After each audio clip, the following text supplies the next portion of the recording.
Plastic मुक्त बालाघाट, खुले में बिक रहे मांस और नगर में जगह जगह स्थापित हुए कबाड़ियों, व्यवसायियों की दुकानों को व्यवस्थित करने को लेकर अब नगर पालिका ने अपना रुख बदल लिया है, जिसके तहत 1 फरवरी को नगर पालिका के राजस्व अमले ने नगर के इतवारी बाजार और बूढ़ी पहुंचकर कार्यवाहियों को अंजाम दिया।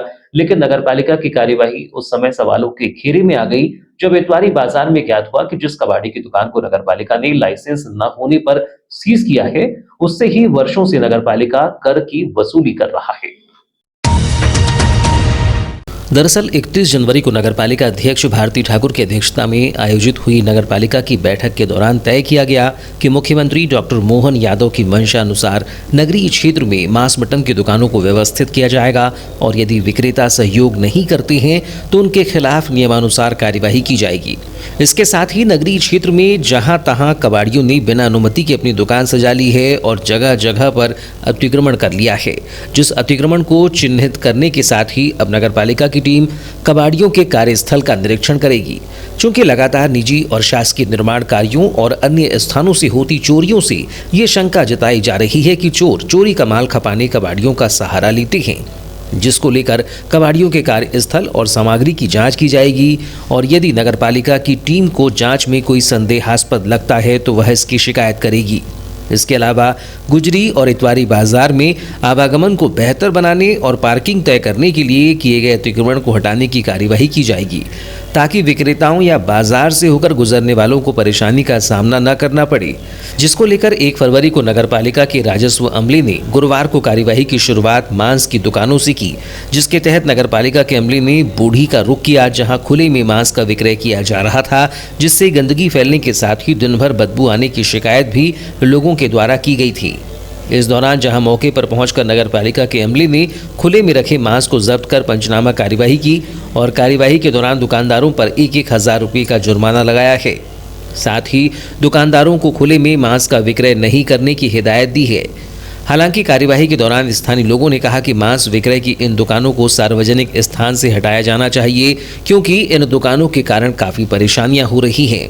जबकि भाजपा के पार्षद पति केवल सोनेकर ने नगरपालिका के द्वारा सार्वजनिक स्थान पर ही मांस विक्रय के लाइसेंस दिए जाने को लेकर ही नगरपालिका पर सवाल खड़े करते हुए कहा कि नगरपालिका के द्वारा गलत तरीके से लाइसेंस दिया गया है, जिसे निरस्त किया जाना चाहिए, जबकि मांस विक्रय की दुकानों को रहवासी क्षेत्र से दूर हटाया जाना चाहिए। ये बताइए जी, अभी नगरपालिका का अमला भी रोड पे कार्रवाई कर रहा है, तो आप इसको किस तरीके से देखते हैं? हाँ, नहीं, कार्रवाई होना चाहिए इनके ऊपर। रहवासी क्षेत्र में मटन मछली और मुर्गे की दुकान नहीं होना चाहिए। अच्छा, ये यहाँ जो लोग दुकानदार हैं, इनके पास सभी के पास लाइसेंस है, अब ऐसे में क्या होगा?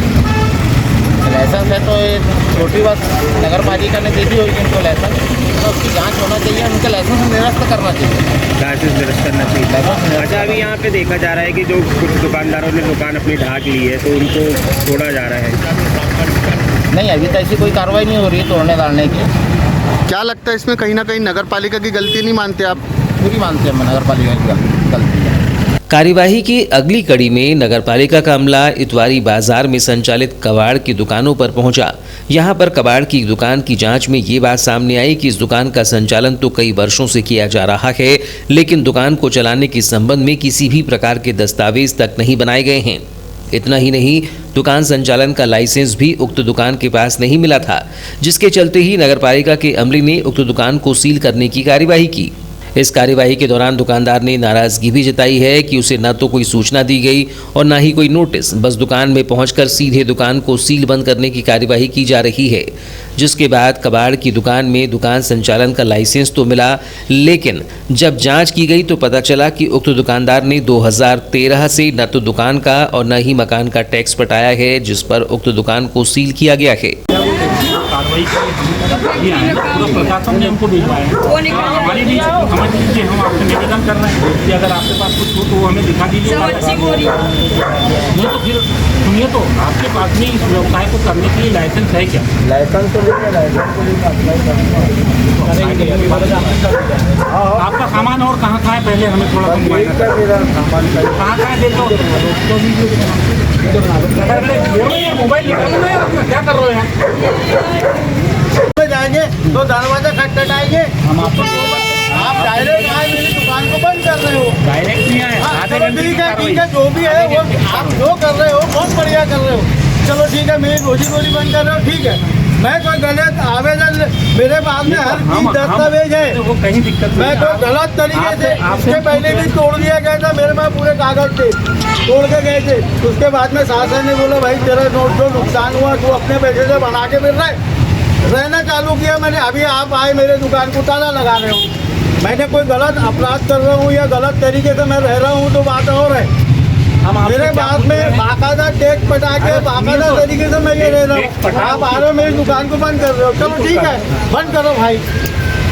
नगर पालिका के अमले ने मांस कबाड़ की दुकान के साथ ही पॉलीथीन बिक्री की दुकानों में पहुंचकर प्रतिबंधित पॉलीथीन को जब्त करने की भी कार्यवाही की है।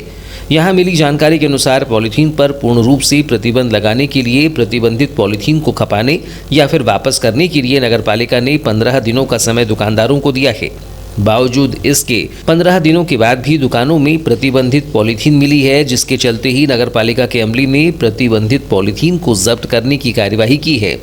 इस दौरान राजस्व निरीक्षक BL लिल्हारी ने बताया कि नगर पालिका अध्यक्ष और मुख्य नगर पालिका अधिकारी के निर्देशों के तहत आज पॉलीथीन खुले में मांस विक्रय और कबाड़ियों की दुकानों को व्यवस्थित करने की कार्यवाही की जा रही है, जिसके तहत एक दुकान को सील किया गया है, जबकि जुर्माने की कार्यवाही भी की गई है।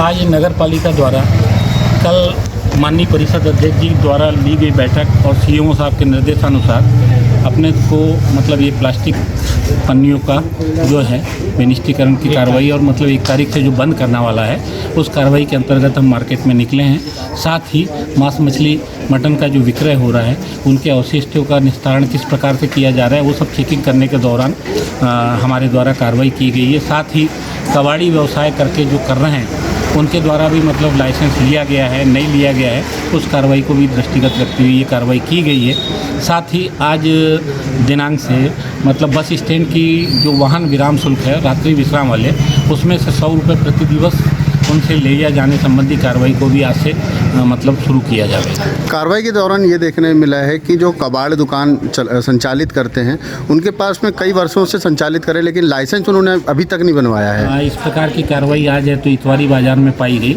इतवारी बाज़ार की कार्रवाई के दौरान एक व्यवसायी का दुकान को हमारे द्वारा सीलबंदी की कार्रवाई की गई है।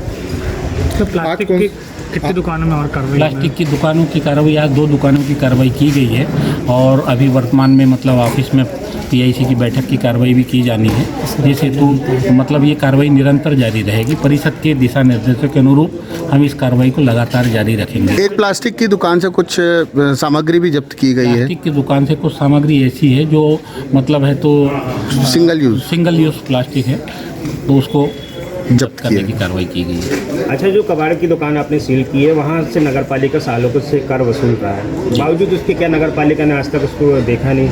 अब ये मेरे पूर्ववर्ती अधिकारियों के द्वारा अगर अनदेखी की गई है तो उसकी रिपोर्ट में है तो परिषद को प्रस्तुत करें। अक्सर अपने यहाँ देखने में आता है जैसे चोरी वगैरह के जैसे भी कोई मामले आते हैं तो अधिकतर कबाड़ियों के पास ही जांच की जाती है। देखिए, परिषद का ये प्रयास है कि इस प्रकार की कार्रवाई हम लगातार जारी रखेंगे। तो जिस प्रकार से कबाड़ियों के पास में चोरी के मतलब कुछ आ जाते हैं तो वो सब कार्रवाई ट्रेस होने की स्थिति में है। ऐसी स्थिति में लगातार नगर पालिका ये कार्रवाई करते रहेगी। अच्छा, वहाँ जितने भी कबाड़ियों के जांच की उनकी बोलचाल भाषा से समझ में आया कि वो हमारे बालाघाट के रहने वाले नहीं है, तो क्या आगे इनकी बाकायदा देखिए क्या है कि चूँकि हमारे कर संग्राहक के द्वारा उनसे टैक्स लिया गया है तो वो टैक्स किन परिस्थितियों में कैसे लिया गया है और उनकी एंट्री किस टाइप से हुई है वो सब हम देखेंगे।